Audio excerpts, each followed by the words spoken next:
I have a question regarding the vortex.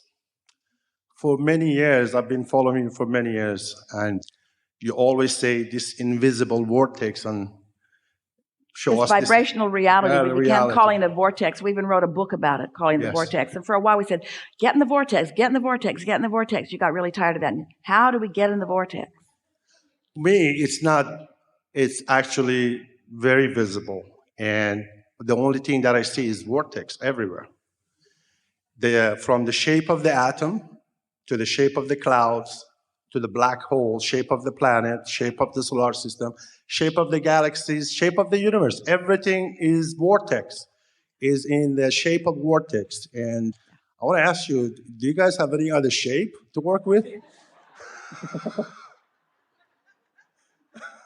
No. Everything's always in motion. Everything's always in motion.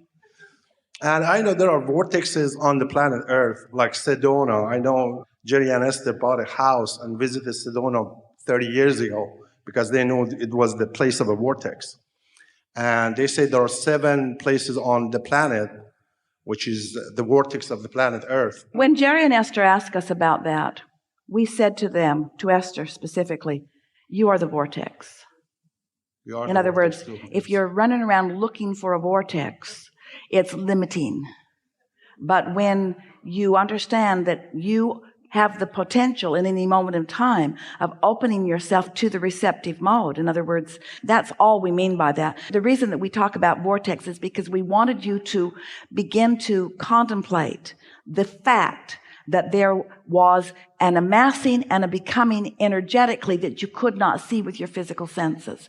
And if we could convince you that this reality did exist so that you started feeling for it and reaching for it, that eventually, with not much effort, you could soften the resistance within yourself to begin realizing.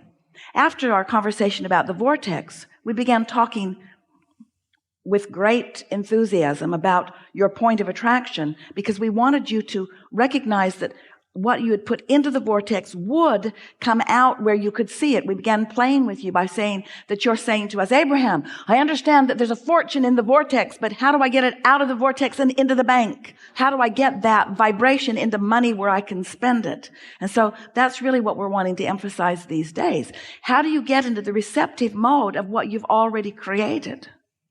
Yes. And what is the significance of places like Machu Picchu in Peru, Sedona, and other places that like there are vortexes? I'm planning to go to Machu Picchu in Peru.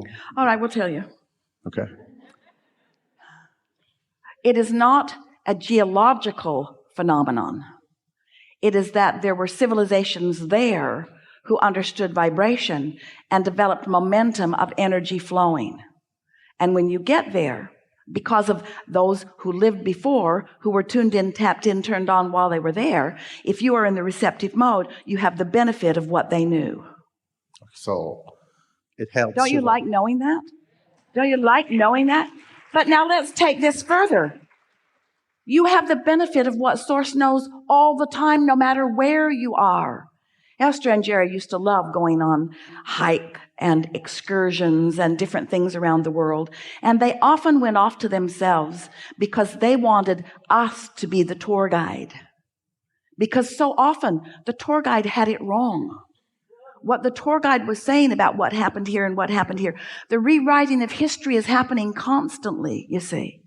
If you're wanting the vibrational accuracy, if you're wanting the story from Source as Source sees it, you see, that's what you're wanting. You're wanting the Source version. You're wanting to see the world through the eyes of Source.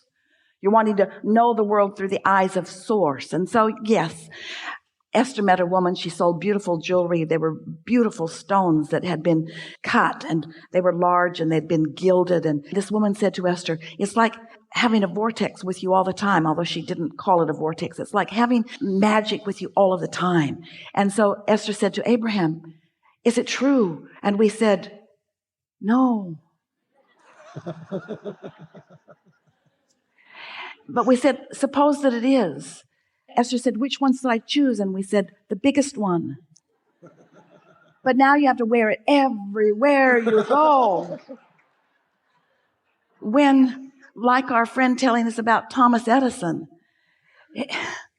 You have amassed your becoming, and it is far more than you realize, and it is available to you all of the time, being transmitted to you nonstop. So anything you do that can make yourself feel a little better right now is a step in the right direction of opening yourself to the vibrational frequency where you can begin to be the translator of all of that. Thank you.